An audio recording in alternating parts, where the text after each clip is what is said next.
Why does the United States support Israel? Well, there's a history, and a very interesting one. It actually goes back a long time. One thing to remember is that Christian Zionism is a very powerful force, which goes back long before Jewish Zionism. In England particularly, Christian Zionism was a powerful force among British elites. It's part of the motivation for the Balfour Declaration and for Britain's support for Jewish colonization of Israel. Remember, the Bible said, and that's a big part of British elite culture. Same in the United States. Woodrow Wilson was a devout Christian who read the Bible every day. So did Harry Truman. In the Roosevelt administration, one of the leading officials, Harold Ickes, once described the return of the Jews to Palestine as the greatest event in history. It's realizing the lesson of the Bible. These are deeply religious countries in which the biblical commands, so-called, are taken quite literally. Also, this is just part of colonization. This is the last phase of European colonization. And notice that the countries that are most strongly in support of Israel are not just the United States. It's the United States, Australia, and Canada, the offshoots of England, Anglosphere sometimes called, unusual forms of imperialism. These are settler colonial societies, societies in which not like India, not like the British in India, say, societies, South Africa was a little like this, or Algeria under the French, settler colonial societies in which the settlers came in, essentially eliminated the native population, also driven by religious principles, very religious groups driven by Christian Zionism. Those are major cultural factors. There are also significant geostrategic factors. You go back to 1948, there was actually a split between the State Department and the Pentagon in the United States over how to react to the new state of Israel. The State Department was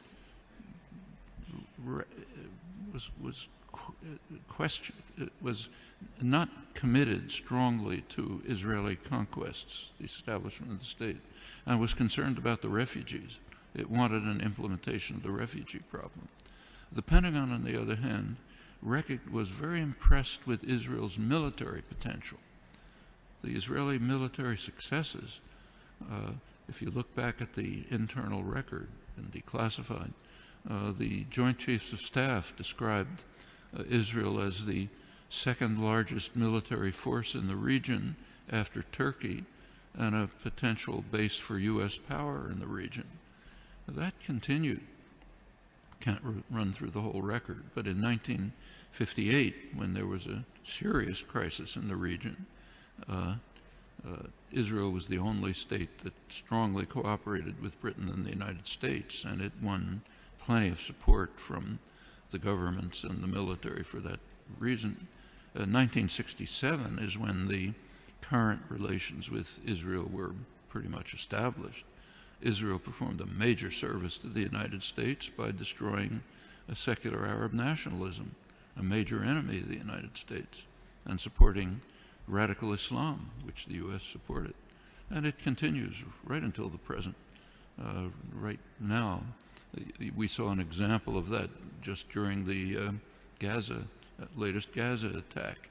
You recall that at one point, Israel began to run out of munitions during the assault, despite the fact that it's armed to the teeth. The United States provided Israel with additional munitions through the Pentagon. And notice where they were taken from. These were U.S. munitions pre-positioned in Israel for eventual use by U.S. forces. One of many signs of how Israel is regarded as essentially a military offshoot of the United States. Very close intelligence relations that go way back, many other connections. And the media tend to take up, to support the policy of the government with very few, kind of little questioning around the edges, but basically accept the policy. So, for example, take another issue. Take the U.S. invasion of Iraq. You cannot find the phrase U.S. invasion of Iraq in the U.S. media, though it was obviously an invasion, a blatant act of aggression, a textbook case of what the Nuremberg trials called the supreme international crime, cannot be mentioned. President Obama is praised as an opponent of the invasion. And what did he say? He said it's a mistake. It's a strategic blunder. We're not going to get away with it. That's the kind of opposition that you heard from the German general staff during Hitler's invasion of Russia. It's a blunder. Shouldn't do it. Should knock off England first. That's regarded as opposition. Same in Vietnam. There's now a commemoration underway, big commemoration of U.S. sacrifices in Vietnam. Try to find the phrase U.S. invasion of South Vietnam there or anywhere in the past years since 1961 when it took place. Non-existent, maybe on Democracy Now, what I write, but way out at the fringe. And this is not unique to the United States. Take, say, Britain.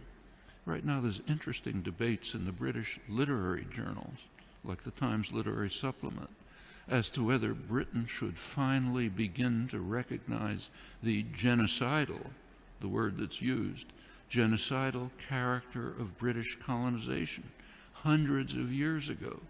Should Britain begin to face it? You can ask that question in many places.